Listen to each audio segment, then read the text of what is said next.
kësaj pyetjes sa jam të i dasht, është mirë me i vuat pyetjen tjetër ma thelbësore.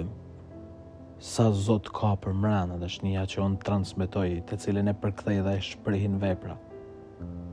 E në kjo se ka Zot për mrena, atëherë mandej sa jam të dasht, kuptohet qartë. Nuk ke nevojë me e thonë, as ke nevojë me e shpjegu, sepse të ke fundit shpjegon vetveten. Një njeri që ka dashninë e Zotit për mrena, që ka Zot për mrena, është një njeri që din me fal, është një njeri që mundet me fal, është një njeri që mundet me te kalu të keqen, është një njeri që zgjell atë çka është më e rëndësishme, dhe nuk zgjell banalitetet, nuk zgjell marrinat boshe. Një njeri i cili ka Zotin për mrena e ton dashninë e tij, atëherë din një dashni me e përkthy edhe në raport me tjetrën.